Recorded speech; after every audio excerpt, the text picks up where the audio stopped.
जय कैवल नाम की। श्री हरिचंद्रदास जी महाराज की।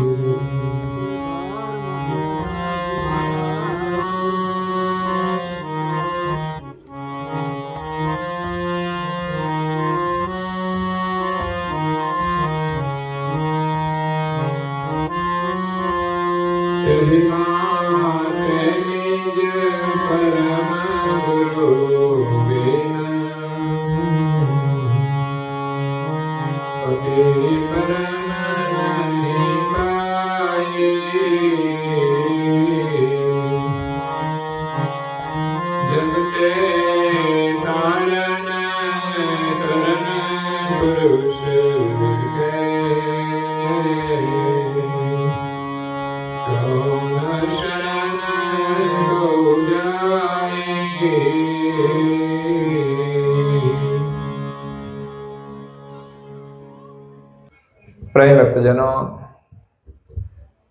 ज्ञान संप्रदायना अध्यस्थापक अनंत ब्रह्मांडाधीश विश्वनियंता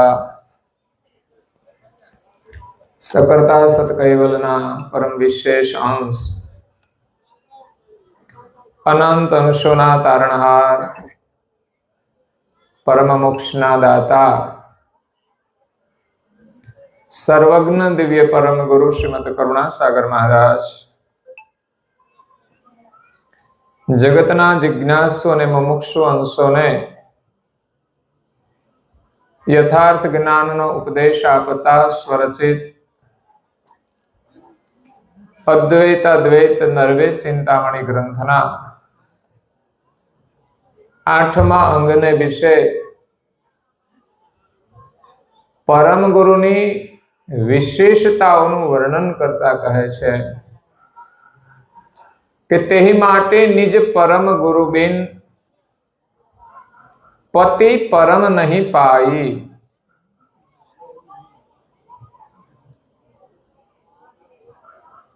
આ જગતની અંદર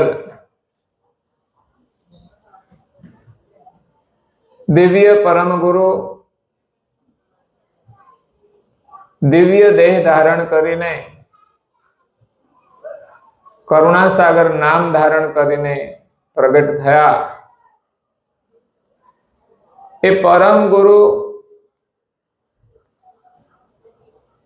ए गुरुओनी अंदर शिरोमणि छे।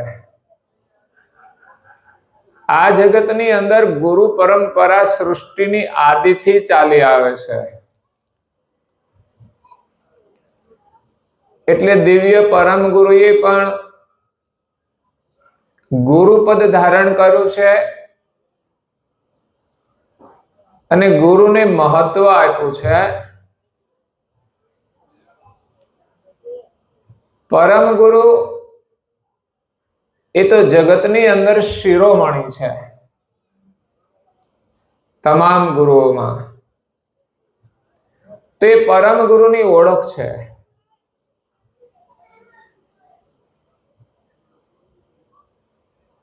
નારણદાસજી મહારાજ શ્રીએ ગુરુ મહિમાની અંદર પરમ ગુરુના મહિમાનું જ વર્ણન કર્યું છે। પરમ ગુરુને આપણે ઓળખવા હોય તો એમના ગ્રંથોનું અધ્યયન કરવાથી તો ઓળખાઈ જાય છે, પરંતુ નારણદાસજી મહારાજ શ્રીએ માત્ર અધ્યયન નહીં પરંતુ અનુભવ કરીને गुरु महिमानु सर्जन कर्यु छे, जेमां अन्य गुरुओनी पण ओळख थई जाय छे, तेमनी गति क्यां सुधी छे अने परम गुरुनी गति शुं छे ए आपणे ओळखाय छे। એટલે આ જગતની અંદર જેટલા પણ ગુરુઓ છે એ બધા સરખા નથી। બધા ગુરુઓની અંદર परम गुरु श्रेष्ठ है। सबते श्रेष्ठ परम गुरु और सदगुरु समेत सदगुरु ने पण थोड़ी महत्ता आपी छे कि सदगुरु पण महान छे। તો બે ગુરુઓની એમણે વિશેષ મહત્તા આપી છે. એમાં પરમ ગુરુ તો સર્વથી શ્રેષ્ઠ છે અને બીજા નંબરે સદગુરુ છે. જેમને પોતાના સ્વરૂપનો અનુભવ થાય એને સદગુરુની કક્ષા મળે છે. એટલે આ જગતની અંદર જેટલા મહાન ગુરુઓ થયા એ સદગુરુની કક્ષામાં આવે, જેમણે આત્મ અનુભવ કરી અને અન્ય લોકોને બોધ આપેલો છે. બાકીના જે ગુરુઓ છે એ પરંપરાના વાહક હોય છે, કે જે મહાપુરુષોએ પોતાના અનુભવથી જે પરંપરા સ્થાપી એ પરંપરાના વાહક છે. મૂળ ગુરુ તો જે સ્થાપના કરે એ ગુરુ કહેવાય, જેની પાસે જ્ઞાન હોય, જેની પાસે અનુભવ હોય. એટલે એમના અનુભવો અલગ અલગ હોય છે, એટલે એમની પરંપરાઓ અલગ અલગ ઊભી થાય છે. એટલે આ જગતમાં ગુરુઓ ઘણા બધા છે. જેને સાધના કરીને જે અનુભવ થયો એને પોતાના મતની સ્થાપના કરી, એના મતના ગુરુ કહેવાય.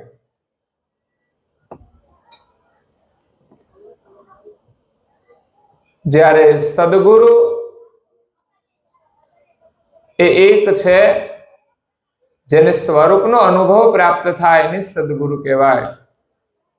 માત્ર આગળ ટાઇટલ લગાવવાથી સદગુરુ બનાતું નથી. ઠીક છે, શિષ્યની અંદર સદભાવ હોય અને સંબોધન કરે, પરંતુ જાતે જ સદગુરુનું સંબોધન લગાવીને એમની ઓળખાણ આપે તો એ સત્ય નથી હોતી. અને પરમ ગુરુની જે ઉપમા છે તો એક સર્જનહારના જે પરમ વિશેષ અંશ છે એ સિવાય કોઈને લાગી શકતી નથી. પરમ ગુરુ કોને કહેવાય એની વિશેષતાઓ અહીંયા પરમ ગુરુએ સ્વયં વર્ણન કર્યું છે.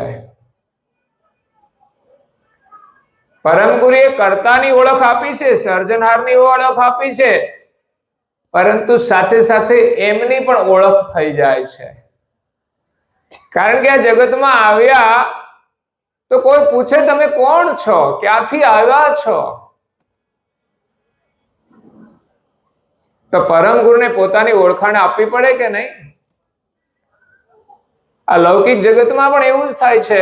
આપણને કોઈ પૂછે તમે કોણ, એટલે આપણે તો અહીંની જ ઓળખ આપીએ છીએ. બધા અહીંનું નામ ને અહીંનું ઠામ ને અહીંનું ગામ, આપણી પોતાની ઓળખ આપતા, પોતાની ઓળખાણ નથી આપતા. આપણે તો શરીરની ઓળખાણ આપીએ છીએ.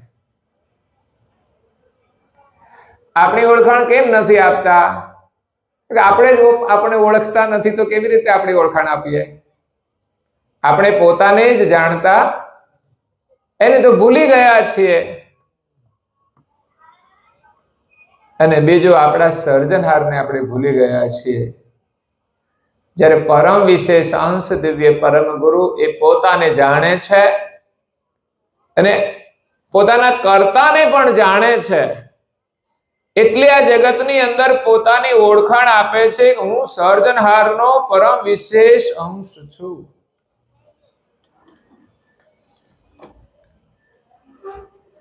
બીજી પોતાની ઓળખાણ પરમ ગુરુ તરીકે તો સ્થાપિત આ જગતમાં થઈ. એ ઓળખાણ છે એમને સંબોધન કેમ લાગુ પડ્યું? તો કે પરમ ગુરુ વિના પતિ પરમ નહીં પાઈ. તો પરમ પતિની પ્રાપ્તિ કર્તાના જે પરમ વિશેષ અંશ પરમ ગુરુ છે એના સિવાય થતી નથી. આ પરમ ગુરુની વિશેષતાનું વર્ણન છે. પરમ ગુરુ કોણ? તો કે જેના વગર સર્જનહારની પ્રાપ્તિ થતી નથી. તો જેના વડે સર્જનહારની પ્રાપ્તિ થાય એ જ પરમ ગુરુ.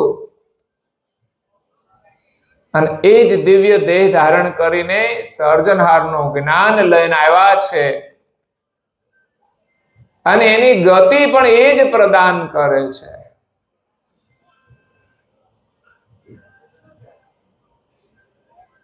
તો પરમ ગુરુની ઓળખાણ છે કે એમના વગર સર્જનહારની પ્રાપ્તિ નથી થતી. એ પરમ ગુરુ અહીંયા પધાર્યા છે. જબ તે તારન તરન પુરુષ કે ક્યોન શરણ કહું જાય. તો જેમના શરણમાં જવાથી આપણને આપણા સર્જનહારની પ્રાપ્તિ થાય છે, એવું જ્ઞાન લઈને આવ્યા છે, એની ગતિ લઈને આવ્યા છે, એમના ધામમાંથી આવ્યા છે. તો એવા પરમ ગુરુના શરણે તમે કેમ જતા નથી? જે માલિક સાથે ઓળખાણ કરાવી દેશે, માલિકની ઓળખાણ થઈ જશે તો આપણું બધું જ કાર્ય સંપન્ન થઈ જશે. કોઈ કામ અધૂરું નહીં રહે. અહીંયા દુનિયામાં કદાચ કંઈ મળવું હોય તો મળે, ના મળે તો કંઈ નહીં, પણ માલિક મળી જશે તો પછી આ સંસારમાં આપણે ભટકવું પડશે નહીં. આ માનવ જીવન આપણને માલિકને મેળવવા માટે મળ્યું છે, નહીં કે આ માયા મેળવવા માટે. માયા તો એક વ્યવસ્થાના રૂપમાં છે કે શરીર છે, એ માયા આપણે ધારણ કરી છે, એની માયા આપણને લાગી છે. વાસ્તવિક તો આ શરીર માલિકે અકળ ગતિ વાળું બનાવ્યું છે. એમાં કેટલી બધી ખૂબીઓ મૂકેલી છે, જેની વિશેષતાઓ જો આપણે જાણીએ તો જે મહાપુરુષોએ એની વિશેષતા જોઈને ભગવાનનું ભજન કરીને ભવ પાર થઈ ગયા, એ અકળ ગતિ આ મનુષ્ય શરીરમાં છે. અને એવું તન આપણને મળ્યું છે તો આપણે શું કરવું જોઈએ? તો વિશેષ ભગવાનનું ભજન કરવું જોઈએ.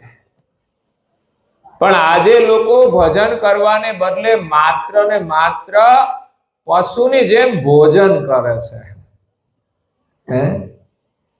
પશુની જેમ ખાય છે, પશુની જેમ જીવે છે.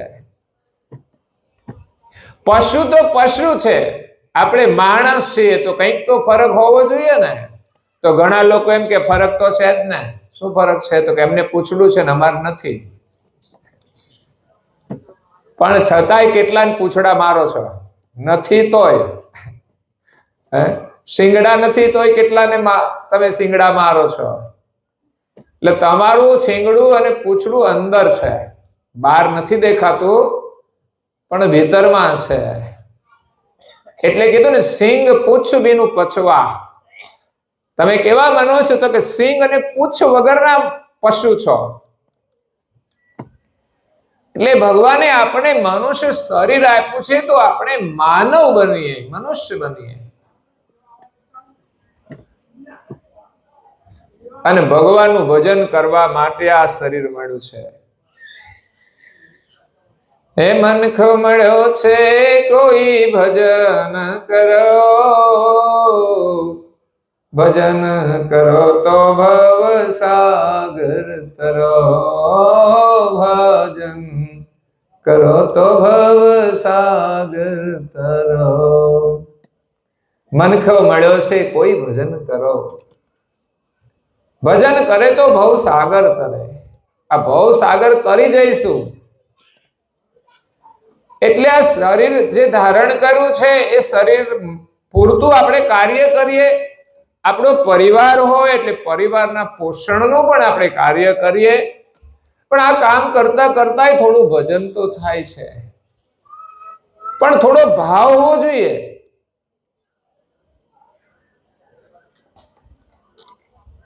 ભાવ હોય તો આપણે બધું કામ કરી શકીએ ને ભજન થાય છે.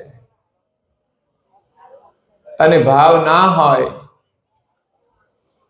તો માણસ માયાનું ભજન કરતો હોય છે.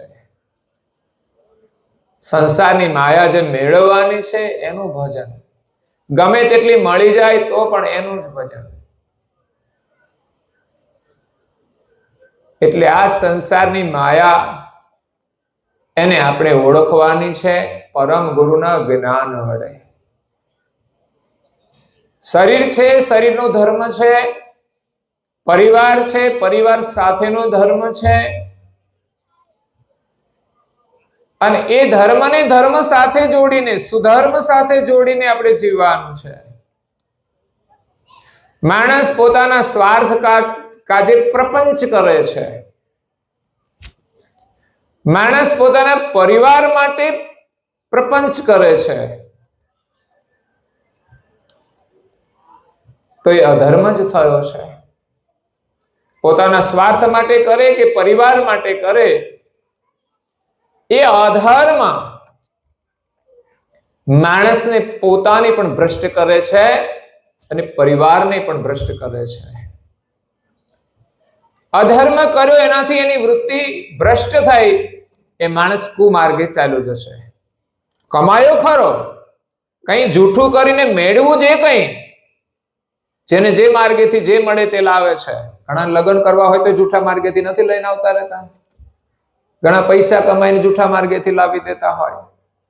આ દુનિયામાં બધી જ પ્રકારના કાવા દાવા છે. પણ જૂઠ અને પ્રપંચ કરવાથી માણસની વૃત્તિ જે ભ્રષ્ટ થાય છે, એ માણસ ભ્રષ્ટ થઈ જશે એની વૃત્તિના કારણે. એ લાવેલું એને કામ નહીં લાગે. અને પરિવાર માટે જે અધર્મ કરે છે, એ વ્યક્તિને પરિવારમાં પણ શાંતિ નહીં રહે, કલેશ થઈ જશે. પરિવારમાં શાંતિ નહીં રહે. એટલે ક્યારેય પોતાના માટે, સ્વાર્થ માટે કે પરિવાર માટે માણસે પ્રપંચ નહીં કરવો જોઈએ. ભલે ગમે તેટલી ગરીબી હોય, ભૂખ્યા સૂઈ જવું પડે તો પણ એને જૂઠ ના કરવું જોઈએ, પ્રપંચ ના કરવું જોઈએ, ચોરી ના કરવી જોઈએ. ભગવાન ચોક્કસ તમારા સામું જોશે.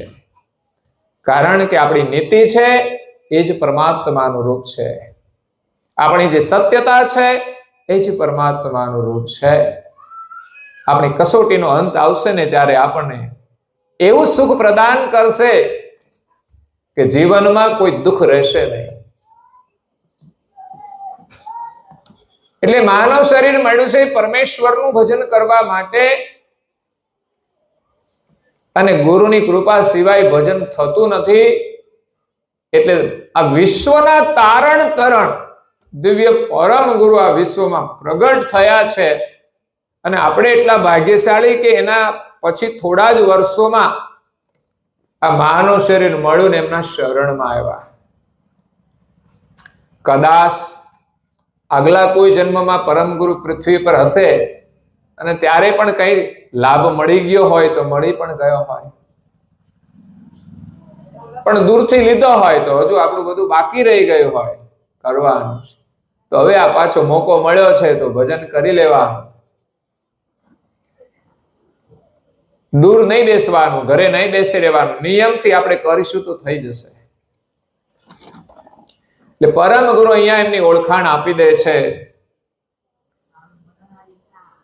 કે પરમ ગુરુ વિના આ જગતમાં કોઈ પણ અંશને પરમપતિ સર્જનહારની પ્રાપ્તિ થતી નથી.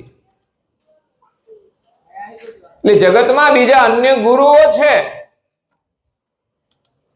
પણ એમણે જેમને ઈષ્ટ માન્યા હોય દેવતાઓને, એ એમનું જ્ઞાન આપે છે. તો એમના જ્ઞાનથી, એમના ગુરુની કૃપાથી એમને સત્કર્મ તો કરે છે, એનું ફળ એને સંસારમાં મળે છે. એથી વિશેષ કોઈ સત્કર્મ કરે તો એનું ધામ પણ મળે છે. પરંતુ આ વિશ્વના સર્જનહારની પ્રાપ્તિ બીજા કોઈ ગુરુથી થતી નથી.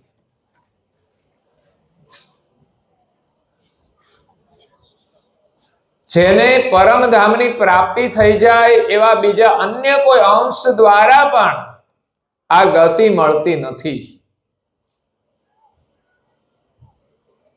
દિવ્ય પરમ ગુરુએ પોતાની આજે મોક્ષની ગતિ છે પૂજ્ય શ્રી નારાયણદાસજી મહારાજશ્રીને બક્ષિસ કરી અને એમને સોગન પણ આપ્યા કે આ તું કોઈને આપીશ નહીં, કારણ કે તું એનો અધિકારી છે એટલે હું તને આ ગતિ પ્રદાન કરું છું. વિચાર કરો, પરમ ગુરુની ગતિ જે મોક્ષ આપવાની એ અધિકાર એ એમણે નારાયણદાસજી મહારાજશ્રીને આપ્યો, તો નારાયણદાસજી મહારાજશ્રીની યોગ્યતા કેટલી! પરમ ગુરુ સમાન એમને બનાવી દીધા, છતાં પણ આ જગતની અંદર પરમ ગુરુ એક જ છે, એ બે નથી. કોઈના આગળ પણ પરમ ગુરુ સંબોધન લાગી શકે નહીં. દિવ્ય પરમ ગુરુએ એમની ગતિ પરમ પૂજ્ય શ્રી નારાયણદાસજી મહારાજશ્રીને આપી, તો બંને ગતિ એ સમાન થયા. એક મોક્ષની ગતિ મળી ગઈ છે, એ મોક્ષના દાતા થઈ જાય, પણ એમનું વિશેષણ એમને નથી લાગતું. આ તો એક એમની વિશેષતા દર્શાવી કે નારાયણદાસજી મહારાજશ્રી કેટલા અધિકારી. પરમ ગુરુ એના ઉપર રાજી થયા અને કહ્યું, ધન્ય નારાયણદાસ તુજ સમો જુગમે પ્રિય ન કોઈ. આ પરમ ગુરુએ એની પ્રસન્નતા વ્યક્ત કરી કે હે નારાયણદાસ, તારા જેવો મને આ જગતમાં કોઈ પ્રિય નથી. તો નારાયણદાસજી મહારાજશ્રીનો પ્રેમ કેટલો હશે એનું જ ખાલી મૂલ્યાંકન. જ્ઞાનના વિવાદમાં બહુ પડવાનું નહીં. આ વિવાદ છે ને, તમે ગતિમાં પ્રવેશ કરશો ને એટલે મટી જશે. પણ અહીંયા તો આપણે પરમ ગુરુ સાથે આપણો પ્રેમ કેવો હોવો જોઈએ,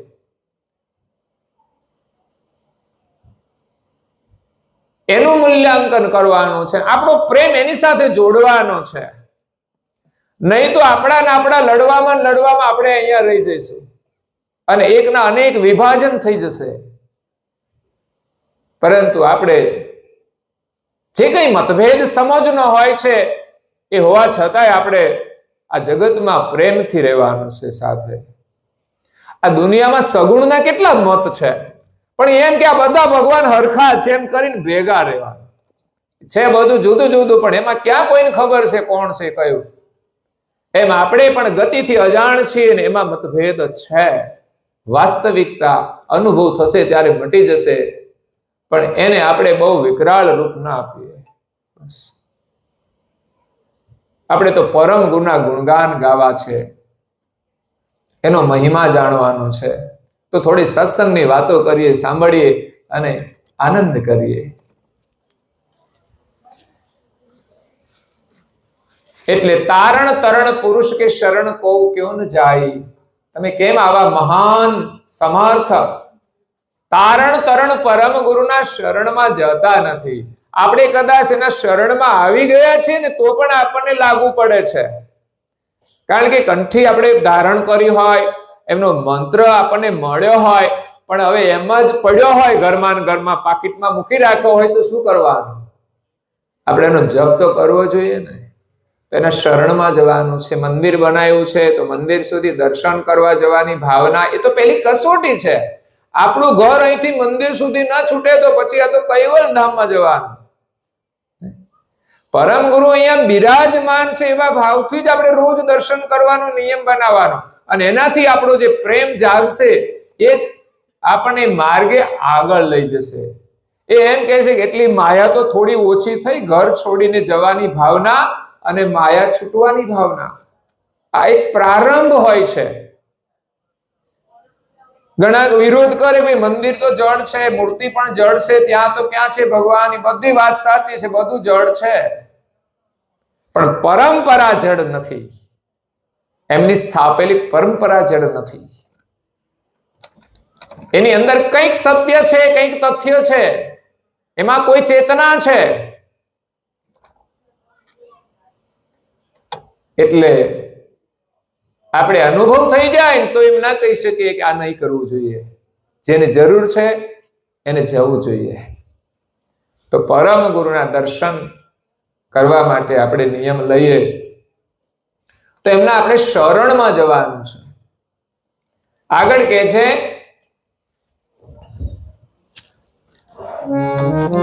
તે તારન સદગુરુ પરમ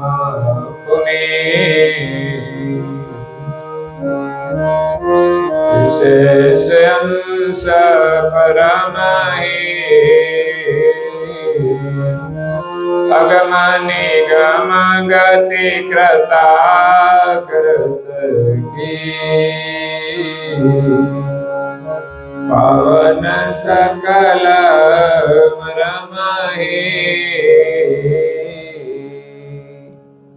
તેહી તારન સદગુરુ પરમ પુની. એવા તારણહાર સદગુરુ દિવ્ય પરમ ગુરુને સદગુરુનું સંબોધન પણ કરવામાં આવ્યું છે. નર્મદાજી મહારાજશ્રીએ પણ કહ્યું છે સમર્થ સદગુરુ દેવ દેવાધિ દેવ દયાલ સોહમ સદગુરુ. તો દિવ્ય પરમ ગુરુ આ જગતની અંદર દિવ્ય દેહ ધારણ કરીને આવ્યા છે. તેને સદગુરુનું સંબોધન પણ લાગે છે. કારણ કે દિવ્ય પરમ ગુરુ અંશોને પોતાના સ્વરૂપનો પણ અનુભવ કરાવે છે.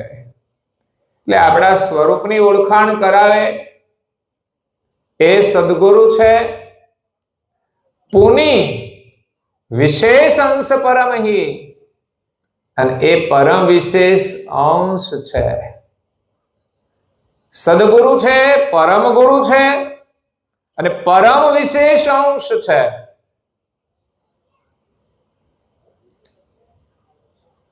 તો પરમ ગુરુ પરમ વિશેષ અંશ છે. સર્જનહારે 3 પ્રકારના અંશોનું સર્જન કર્યું છે. કૈવલ કરતા એક અંશી છે, એક અંશી છે જે ક્યારેય આ વિશ્વની અંદર અવતાર લઈને આવતા નથી. અને એમણે 3 પ્રકારના અંશોનું સર્જન કર્યું છે. એમાં આ મૃત્યુલોકની અંદર 84 લાખ પ્રકારના જે શરીરોની અંદર વિચરણ કરે છે બધા જ સામાન્ય અંશ છે. એટલે આ જગતની અંદર જે ધર્મગુરુઓ જ્ઞાન આપે છે એને આ અંશના પ્રકારની ખબર જ નથી. એટલે બધાને બ્રહ્મરૂપ માની અને ભ્રમની અંદર નાખે છે. આપણે બ્રહ્મ છીએ એટલે આપણે જ પરમેશ્વર, એટલે આ મોટો ભ્રમ. પછી દેવો અને આ સામાન્ય અંશમાં ભેદ નથી તો એ પણ મોટો ભ્રમ. અને ગુરુની અંદર પણ કોઈ ભેદ નથી એટલે મોટો ભ્રમ છે. એટલે આ દુનિયામાં જલ્દી લોકો ભ્રમ થઈ જવા પ્રયત્ન કરે કે આપણે ભ્રમ એટલે પછી આપણે ગુરુ બની જઈએ અને બીજાને કહીએ હું બ્રહ્મ છું. પણ અજ્ઞાની જીવોને ભ્રમ હોય એટલે એને ગુરુ માને અને ભ્રમની અંદર રહેતા હોય છે.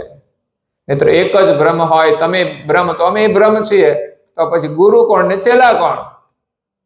પણ આ બધું જ ભ્રમણાની અંદર બધું ચાલે છે, જેનો ખુલાસો સર્જનહારના પરમ વિશેષ અંશ પરમ ગુરુ કરુણા સાગર આ વિશ્વની અંદર કરે છે. તેહી તારન સદગુરુ પરમ. એ સદગુરુ પરમ છે, શ્રેષ્ઠ છે.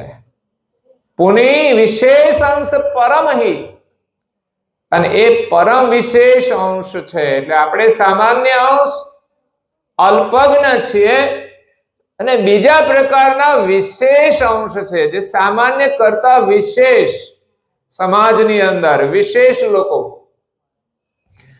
એમાં દેવતાઓ છે બ્રહ્માંડમાં, એ બધા વિશેષ ગતિના અંશો છે. સર્જનહારે એમને વિશેષ ગતિ આપી છે, વિશેષ અધિકાર આપ્યા છે અને વિશેષ જવાબદારી સોંપેલી છે. એટલે આ બ્રહ્માંડનું સંચાલન જે અલગ અલગ સ્થાને અલગ અલગ દેવતાઓ કરી રહ્યા છે. સૂર્ય પ્રકાશ આપે છે, ચંદ્ર પણ પ્રકાશ આપીને શીતળતા પ્રદાન કરે છે. પૃથ્વી, જળ, અગ્નિ, વાયુ અને આકાશ, એ 5 તત્વો, એ 5 દેવતાઓ એમનું કાર્ય કરે છે. અને આ શરીરના અંગ ઉપર બિરાજમાન દેવતાઓ બ્રહ્માંડમાં એમના સ્થાને અને શરીરમાં તત્વ રૂપે કાર્ય કરી રહ્યા છે. એમની કરુણાથી આ શરીરના જે તત્વો છે એ આપણને એ પ્રમાણેનો અનુભવ કરાવે છે. આપણા શરીરની અંદર જે દેવી તત્વ છે એને અંદરથી મંત્ર દ્વારા જાગૃત કરે છે. તે બ્રહ્માંડની અંદર એનો સંકેત જાય અને આપણું એ કાર્ય કરતા હોય છે. એટલે વિશેષ અંશ છે દેવતાઓ, એટલે આપણા કરતા મોટા છે, એટલે હંમેશા આપણા માટે વંદનીય છે, પૂજનીય છે. ક્યારેય એની ટીકા આપણે કરવી ના જોઈએ. આપણે કર્તા પદનું સ્થાપન કરીએ તો પણ વિનમ્રતાથી એમનું સ્થાપન કરીને. કરુણાસાગર બાપજીએ લખ્યું છે કે હું એમના અધિકાર પ્રમાણેનું સ્થાપન કરું છું, સંપૂર્ણ ઉત્થાપન નથી કરતો. એટલે આપણે વિશેષ ગતિના દેવતાઓ છે, આપણા શરીરમાં છે, એના વગર આપણે પણ નથી ચાલતું. અને આપણે વાત મુખેથી એની વિરોધ કરીએ પણ આ શરીરમાં તો એનો જ આધાર લઈને ચાલીએ છીએ. એટલે સામાન્ય અંશ, વિશેષ અંશ અને વિશેષ અંશો ઘણા બધા છે. દેવતાઓ એક નહીં અનેક છે. અને આ પૃથ્વી પર ઘણા વિશેષ ગતિના અંશો અવતાર લઈને પણ આવતા હોય છે. અને ત્રીજા પરમ વિશેષ અંશ એ માત્ર 2 છે. આવી સ્પષ્ટતા આ જગતમાં કોઈએ નથી કરેલી, એટલે આ બધા ગૂંચવાયા છે. એમાં માલિક તો ક્યાંથી મળે? જેને કર્તાના કર્તની જ સંપૂર્ણ ખબર નથી, તો એ કર્તનો કર્તા કેવો હશે કેવી રીતે ખબર પડે? કર્તનું જ પૂર્ણ જ્ઞાન નથી, બધાને ભગવાન માનવાના. એક પ્રકારની અજ્ઞાનતા કે અંધશ્રદ્ધા છે. એમાં ક્યાંય એક સર્જનહારનું સ્થાપન નથી. તો અહીંયા પરમ વિશેષ અંશ જે બધાનાથી મોટા, દેવોનાથી પણ મોટા. તો આ દુનિયામાં જેટલા પણ દેવો છે બધાના માથે પરમ વિશેષ અંશ રહેલા છે. એમાં એક છે આદ્ય પુરુષ નિરંજન, જે દેવોના માથે દેવ તરીકે બિરાજેલા છે. અને બીજા પરમ વિશેષ અંશ એ સર્જનહારના ધામમાં નિવાસ કરે છે. જે આ જગતની અંદર જગતના જીવો સર્જનહારને ભૂલી જાય કે ભૂલી ગયા છે, એને ઓળખાવવા માટે સર્જનહારના હુકમથી કલ્પમાં એકવાર એ દિવ્ય દેહ ધારણ કરીને આવે છે. અને અહીંયા જ્યારે આવ્યા છે ત્યારે 14 લોકમાં વિચરણ કર્યું છે. અંતરિક્ષમાં રહેલા દેવલોકમાં પણ ગયા, અને આ મૃત્યુલોકની અંદર પૃથ્વી પર 7 દ્વીપ છે. એ 7 દ્વીપોમાં પણ એમણે વિચરણ કરી અને કૈવલનો લક્ષ્ય આપ્યો છે. તો એવા તારણ સદગુરુ પરમ પુની વિશેષ અંશ પરમહી, એ કર્તાના પરમ વિશેષ અંશ છે. અગમ નિગમ ગતિ ક્રતા કૃતકી, જે ગતિ અગમ છે, જેને કોઈ જાણતું નથી. નિગમ એટલે વેદ. લોકો માને છે 4 વેદ, વાસ્તવમાં 5 વેદ છે. પણ 5મા વેદની ગતિ અગમ છે, એને કોઈ જાણતું નથી. અગમ નિગમ, જે 5મો વેદ છે એ અગમ છે. કોઈ તો 4 વેદને પણ પૂર્ણપણે જાણતા નથી કે આ 4 વેદ આવ્યા ક્યાંથી? 4 વેદ 4 કેમ થયા? વેદ એટલે વાદમ ઉપરથી વેદ શબ્દ આવ્યો. વાદમ એટલે પ્રાણ થાય છે, પ્રણવ. તો પ્રાણ તો એક જ છે, તો એકમાંથી 4 કેમ થયા? મૂળ તો એક જ હતો, પંચમ સ્વસમ વેદ. એમાંથી જ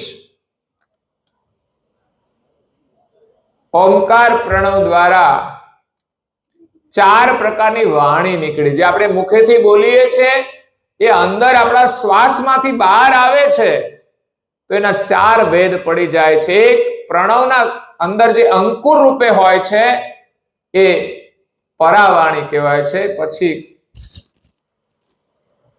હૃદયમાં આવે છે તો પશ્ચંતી બને છે, કંઠ સુધી આવે, મધ્યમાં બને અને મુખ દ્વારા ખરી પડે, એને વૈખરી કહ્યું છે. તો આ ચાર વાણીનું જે રહસ્ય છે એના ચાર વેદ છે. જે રહસ્યને આ જગતના મહાપુરુષો પણ જાણતા નથી. એટલે ચાર વેદની પાર પાંચમા વેદની જે અગમ ગતિ છે એ કર્તા કર્તકી, કર્તાનું જે કર્ત છે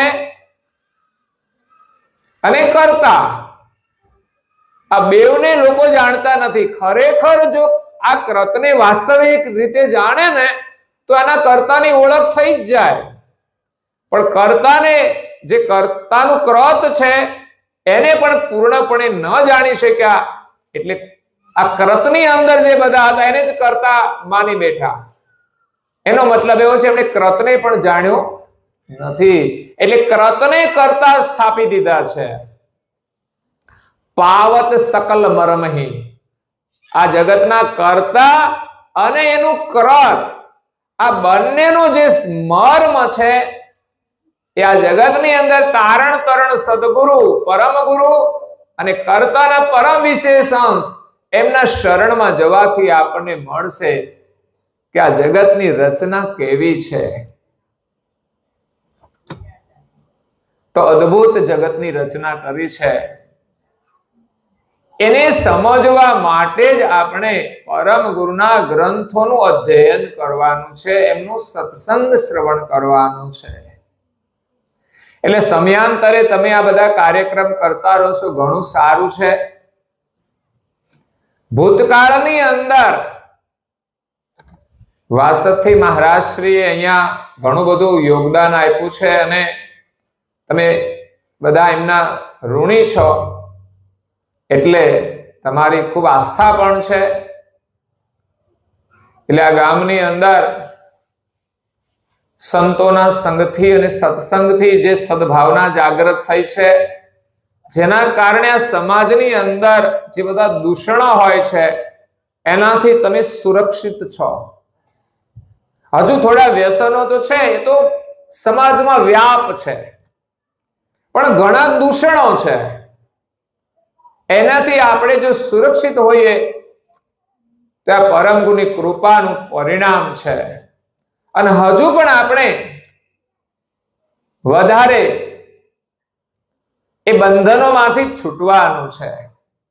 જો આપણામાં જ્ઞાનની જાગૃતિ થાય ને તો આ બધો કચરો નીકળી જાય એવું છે.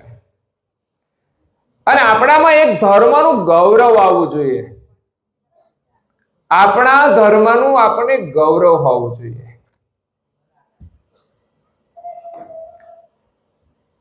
ધર્મનું ગૌરવ, જે આજનો પ્રસંગ વાત કરી મહારાજશ્રીએ ઘણી બધી ભાથીજી મહારાજ વિશે, હું કાલે કહેવાનો છું. હવે વધારે જે કંઈ હશે તે ગઈ સાલ પણ આપણે થોડી વાતો કરી હતી કે ભાથીજી મહારાજની અંદર ધર્મનું ગૌરવ હતું. મહારાજશ્રીએ ગયા જન્મની કથા સંભળાવી ને હેતબાઈ માતાની, કે તમે ક્ષત્રિય કુળમાં અવતાર લો, ત્યાં હું તમને બાલ સ્વરૂપે મળીશ. ક્ષત્રિય કુળમાં અવતાર લેવાનું પ્રયોજન બતાવ્યું કે ક્ષત્રિય કુળની અંદર ધર્મનું ગૌરવ હોય છે, કે જે ધર્મના માટે પોતાની જાતનું બલિદાન આપી દે, એના માટે પેલા ક્ષત્રિય રાજાની વાત એમણે લખી છે. તો અહીંયા આપણે જે પ્રસંગ છે, ભાથીજી મહારાજનું મંદિર બનાવ્યું. શા માટે મંદિર બનાવ્યું? તો કે ધર્મના માટે જેને બલિદાન આપ્યું છે એના ગૌરવ રૂપે સમાજને પ્રેરણા મળે એટલા માટે, અને એમનામાં જે આસ્થા છે કે એમના દ્વારા લોકોના કંઈક કાર્યો થતા હોય છે, એમની ધર્મના ગૌરવની ઉર્જા તો જુઓ તમે. એમનું શરીર છોડ્યા પછી પણ આ સમાજની અંદર એક કામ કરતી હોય છે. આ કેટલી પ્રચંડ શક્તિ છે ગૌરવની. ધર્મનું ગૌરવ હોવું જોઈએ, આપણા ધર્મનું ગૌરવ. ધર્મ માટે આપણે કંઈ પણ કરવાનું હોય તો કામકાજ છોડીને આપણે કરીએ, એ ગૌરવ છે. સવારે વહેલા ઉઠવું, નાઈ ધોઈ પરમ ગુરુની આપણે પૂજા કરીએ, ત્યાંથી આપણી એક શરૂઆત હોય છે નાની. પણ ઘણીવાર એ પણ આપણે નથી કરતા. હું કહું ને, તમારે જય વિધિ બોલવાની બધાને આવડવી નાની એવી વસ્તુ છે ને. તમને વાંચતા ના આવડતું હોય ને તોય તમને આવડી જાય. પણ એ આપણે ગૌરવ લેવું પડશે, સંકલ્પ કરવો પડશે કે આટલું કરીશ. કપાળમાં તિલક કરવું એ ગૌરવનું પ્રતીક છે. આપણે આપણા ધર્મનું ગૌરવ હોવું જોઈએ. તિલક ન કરી શકીએ તો તલવાર હાથમાં લેવાય ખરી? ભાથીજી મહારાજે તલવાર લીધી હતી, આપણે તિલક તો હાથમાં લ્યો, કપાળમાં કરો હાથે. એમણે અત્યાચારી રાજાઓનું દહન કર્યું, અને આપણી અંદર પણ આવા ઘૂસી ગયા છે ને, એને આ તિલકની અણી વડે જ છેદવાના છે. અને આ ધર્મનું ગૌરવ કેવું પાછું સામાન્ય નહીં. માથા કપાઈ જાય છતાંય ધડ લડતા રહે. ધડ ધીંગાણે જેના માથા મસાણે, એના પાળિયા થઈને પૂજાવું.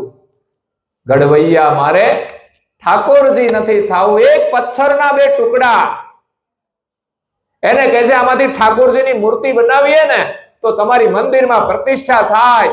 એ પથ્થરો એમ બોલે છે કે ગડનારા ગડવૈયા મારે ઠાકોરજી નથી થાવું. ધડ ધીંગાણે જેના માથા મસાણે, એના પાળિયા થઈને પૂજાવું. મારે તો એનો પાળિયો થઈને પૂજાવું છે. આ છે ધર્મનું ગૌરવ. હું કહું, ધર્મના ગૌરવ માટે આપણે પોતાનું તો કલ્યાણ કરીએ. આપણે પોતાનું નથી વિચારતા કે મારું શું થશે, અને માયા પાછળ પાગલ થઈને દોડ્યા જઈએ છીએ. અને પરિવારનું પણ ગૌરવ હોવું જોઈએ કે મારા પરિવારનું કલ્યાણ થાય, એના સંસ્કાર માટે હું કંઈક કરું. એટલે આ નિયમો છે ને એ ગૌરવનું પ્રતીક છે. અવશ્ય બાલ તિલક કરવું જોઈએ. હું તો ઘણા બધા મળવા આવે ને એટલે કહો જ તમે તિલક કરો છો તો શરમાઈ જાય. કે આપણો ધર્મ છે, આપણે ગૌરવ હોવું જોઈએ. અત્યારે નહીં કરીએ તો ક્યારે કરીશું? અને માયા માટે બધું જ કરીએ છીએ, આપણા માટે કંઈ જ નહીં. એટલે આ શરૂઆત છે, અને આ બધું થાય એવું છે. ભાથીજી મહારાજે કર્યું ને એવું આપણાથી હજુ નહીં થાય. એ તો દૂર છે થોડું. એ તો હજુ ગૌરવ ભરવું પડશે. રોમ રોમની અંદર જ્યારે ધર્મ વ્યાપી જાય ને ત્યારે માણસ ક્યાંય અધર્મ ન કરે. અને અધર્મ થતો હોય ને એ જોઈ ન શકે, એ રહી ના શકે. એ અધર્મ સામે લડવા માટે નીકળી પડે. એટલે પરમ ગુરુના જ્ઞાનનું આપણે ગૌરવ રાખી અને એમની આજ્ઞાઓ પાળવાની છે. ખરેખર એક એક જ નિયમથી આપણું જીવન સફળ થઈ જાય એવું છે. એવા નાનકડા નિયમો તો આપણે અપનાવીએ, એના દ્વારા બીજી ઉર્જા આવશે, પરમ ગુરુની કરુણા આવશે, તો આપણી યાત્રા આગળ વધશે. જેટલું આવડે એટલું ને જેટલું થઈ શકે એટલું તો કરવા માંડીએ. બસ આપણે એટલું જ કરવાનું છે જેટલું આપણે સમજીએ છીએ, જેટલું આપણે કરી શકીએ છીએ એટલું કરીએ તો ઘણું જ છે. નાનું છોકરું હાલતા શીખતું હોય ને ત્યારે એને કોઈ કામ ના કરવાનું હોય, માત્ર ચાલવાનું જ શીખવાનું હોય છે. એને કામ કશું નહીં, ઘરમાં આટા મારે ને તો લોકોને ગમે, ચાલે છે ને ગમે છે. એમ તો મોટો થશે ને પછી બધું કામ કરશે. એમ આપણે બધા હાલતા થઈ જશું ને પછી બીજા સારા કામો થશે આપણા દ્વારા. પણ ચાલતા જ નથી આવડતું તો શું કરવાના છીએ? એટલે ચાલતા તો શીખીએ ધર્મના માર્ગ ઉપર. તો પરમ ગુરુ કરુણા સાગર અહીંયા દિવ્ય દેહ ધારણ કરીને આવ્યા છે અને જેના વગર કર્તાની પ્રાપ્તિ થતી નથી એવા પરમ ગુરુના શરણમાં જવા માટે આપણે શું કરવું જોઈએ એ દિવ્ય પરમ ગુરુએ સ્વયં આગળ બધું વર્ણન કર્યું છે. બહુ અદ્ભુત છે. ચોપાઈનું ચિંતન કરીએ તો ચોક્કસ આપણને એમાંથી સમજણ પ્રાપ્ત થશે. અને જેને વાંચતા આવડતું એને રસ લેવાનો ગ્રંથોમાં. 5 ચોપાઈ જ વાંચવાની રોજે. એક જ પેજ વાંચવાનો નિયમ લો. 365 પેજ વંચાઈ જશે. રોજે એક પરમ ગુરુના ચરણનો વિચાર આપણા મસ્તિષ્કની અંદર જાય એ કોઈ સામાન્ય કાર્ય નથી. એક દિવસ આપણા મસ્તિષ્કની અંદર એ ચમત્કાર ઉભો કરશે. એવી કોઈ ચેતના જગાડશે, આપણું લક્ષ્ય પરમ ગુરુમાં લાગી જશે. એટલે આ એક ઉત્તમ કાર્ય આપણે કરવાનું છે. બાકી પૂજા બધાએ કરવાની, ચંદનથી તિલક કરવાનું છે, ગુરુ મંત્ર શીખવાનો છે. 2 મંત્ર છે, એક અમર મંત્ર છે, બીજો પ્રગટ મંત્ર છે. નાના બાળકો વિશેષ પ્રગટ મંત્ર ઉપર ભાર આપે. કૈવલ્ય મંત્ર લખીને પણ અમે મંદિર બનાવીએ છીએ. એમાં એક યજ્ઞ રૂપે આ પુસ્તિકાઓ છાપી છે. તો મારું તો નિવેદન છે, ઘરમાં જેટલાય કંઠીબોધ લીધો હોય ને બધા એક પુસ્તિકા લખીને આપજો. મંદિરમાં આપણે પ્રતિષ્ઠા કરવાની હોય ત્યારે એનું પૂજન કરીશું. અને તમારી એ સાધનાની જે ઉર્જા છે એ પ્રતિષ્ઠાની અંદર પ્રતિષ્ઠિત થશે અને પરમ ગુરુના આશીર્વાદ આપણને મળશે. અનેક લોકોને પણ મળશે. કારણ કે અનેક લોકોએ કરેલું સ્મરણ, એનો ભાવ એક જગ્યાએ કેન્દ્રિત કરવામાં આવે ત્યારે ઉર્જા પ્રગટ થતી હોય છે. જેમ સૂર્યના કિરણો કોઈ એક જગ્યાએ બિલોરી કાચમાં ભેગા કરે છે તો ત્યાં અગ્નિ પ્રગટ થાય છે. એટલે આપણે એક વિશેષ કાર્ય કરી રહ્યા છીએ. એમાં આપણું એક નાનકડું યોગદાન થાય. કૈવલ મંત્ર લેખન દ્વારા 120 મંત્ર રોજ લખી અને જ્યારે પ્રતિષ્ઠા થાય ત્યાં સુધી લખાય તેટલા લખજો. ચોપડી બહુ મોંઘી નથી, કદાચ તમારે જોઈએ તો હું એમ જ આપીશ. અહીંયા બહુ ધનની બહુ માગણી નથી કરતો, કારણ કે બધાની સ્થિતિ થોડી સામાન્ય છે. પણ થોડા લોકો છે તો ગામની સેવામાં લાગેલા હોય, એના વિકાસ માટે એમનું યોગદાન કરતા હોય. પણ તમે પરમ ગુરુની આજ્ઞા પાડો એનું મને ગૌરવ છે. હું તમારી કોઈક સારી વાત સત્સંગમાં કહી શકું એનું મને ગૌરવ છે. હું હમણાં હિંમતપુરા ગામમાં ગયો હતો, તો ત્યાં અમે બેઠા 15-20 મિનિટ પધરામણીમાં. પછી બધા બહેનો આવ્યા હતા, થોડી વાતચીત થઈ, પૂછ્યું શું કરો છો બધા પ્રવૃત્તિ? તો કે અમે ભજન ને બહેનો કરીએ અને પ્રભાત ફેરી કરીએ છીએ. મેં કીધું પ્રભાત ફેરી તો અમારા ગામમાં થાય છે, પણ દર પૂનમે થાય છે. અમે તો કે તમે તો, મેં કીધું તમે ક્યારે જાઓ છો પ્રભાત ફેરીમાં? પૂનમે? ના પૂનમે નહીં, અમે તો દરરોજ જઈએ છીએ. આ વાત તો ખાલી સાંભળવી એટલું સામાન્ય લાગે ને. દરરોજ પ્રભાત ફેરીમાં જવાનું સહેલું લાગે છે? એમને જવાય? કેટલા વાગે? 5 વાગે ગાયો ભેંસો દોવાની, તો કેટલા વાગે જવાનું? તો 4 વાગે ઉઠવાનું. હવે આ ભાવ જગાડવો પડશે ને આપણે. આ કામ કરવું હોય તો શું થાય?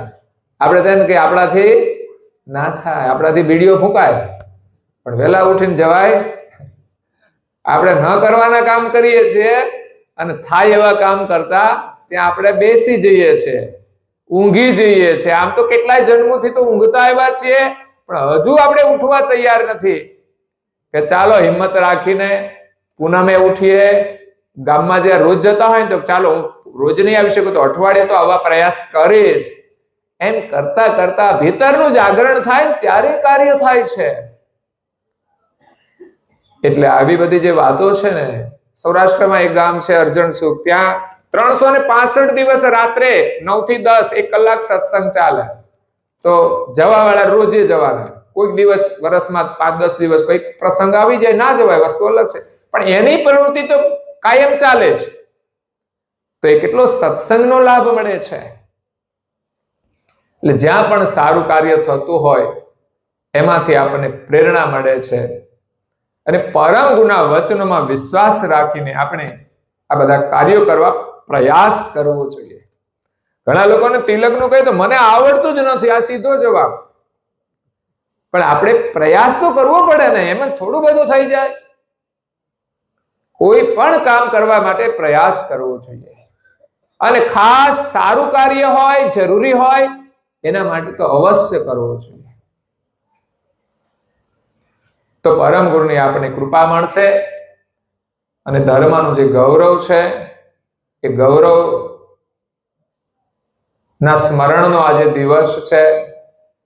આવતીકાલે એનો પંચમ પાટોત્સવ છે.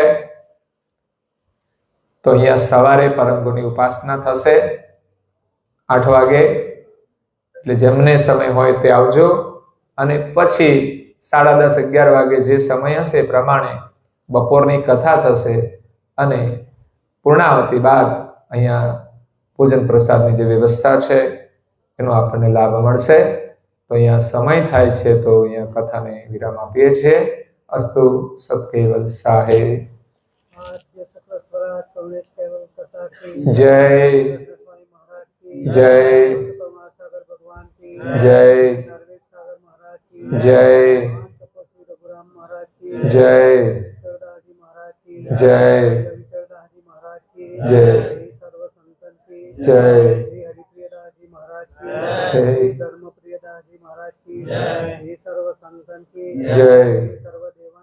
જય જય